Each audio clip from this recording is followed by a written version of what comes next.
سلام او مینا قدرمنو دوستانو په دې هیله چې ټول به روغ جوړ یئ. دوستانو په سعودي عربستان کې د وبا په اړه باندې تاسو سره تازه معلومات شریکوم چې د سعودي عربستان په ډیرو ښارونو کې کرفیو او لاک ډاون نافذ شوی دی او هیڅوک هم نه پرېږدي چې د کورونو نه بهر راوځي. همدغسې په دوبۍ کې هم هیڅوک نشي کولی چې د خپلو کورونو او د خپلو ځایونو نه بهر راوځي او هر څوک چې د خپلو کورونو یا د خپلو کمرو نه بهر چیرته ځي نو د حکومت نه به آنلاین یو پرمټ اخلي چې هغې ته اجازتنامه ویل کیږي او د دغې اجازتنامې په مرسته باندې بیا دا کولی شي چې د یو ځای نه بل ځای ته لاړ شي. دې سره سره ځینې کمپنۍ او د کار ځایونه داسې هم دي چې هغوی ته اجازت ورکړل شوی دی چې هغوی کار وکړي او د هغوی کارمندان هم کار ته تللی شي، خو په دې شرط چې د خپل مشر نه به یو اجازتنامه رااخلي. دوستانو د سعودي عربستان په اړه یو بل خبر دی چې د سعودي عربستان په 1.5 سل شهزادګانو کې د دغه وبا مثبتې پیښې تایید شوي دي. دا یادول وړ ده چې دا رپورټ د امریکي اخبار نیویارک ټایمز خپور کړی دی، خو د سعودي عربستان خبرونو او سرچینو په دې اړه باندې څه نه دي ویلي.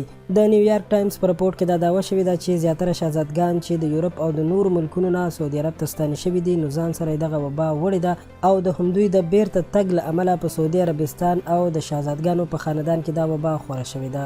د ریاض 70 کلن گورنر شهزاده فیصل بن بندر بن عبدالعزیز هم په دغه وبا باندې اخته شوی دی او هغه اوس په یو مخصوص اسپتال کې د درملنې لاندې دی. د هغه د صحت په اړه باندې نور خبرونه لا نه دي خپاره شوي، خو په رپورټ کې ویل شوي دي چې هغه 2 میاشتې وړاندې په یو پروګرام کې لیدل شوی و چې د هغې نه وروسته بیا هغه هیڅ قسم په سیاسي او سماجي سرګرمۍ کې نه دی لیدل شوی ځکه چې په هغه کې د دغه وبا د مثبتې نتیجې انکشاف شوی و.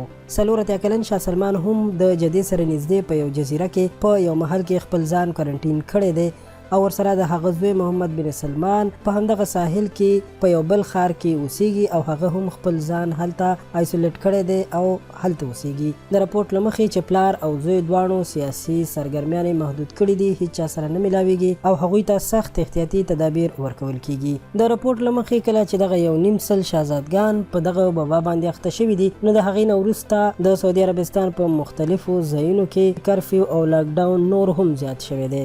یو خاص هسپتال هم د شهزادګانو لپاره خالی کړی شوی دی، خو د فیصل بن بندر بن عبدالعزیز نه علاوه نور څوک نه دي ظاهر شوي چې نور چاته دغه وبا لګېدلې ده.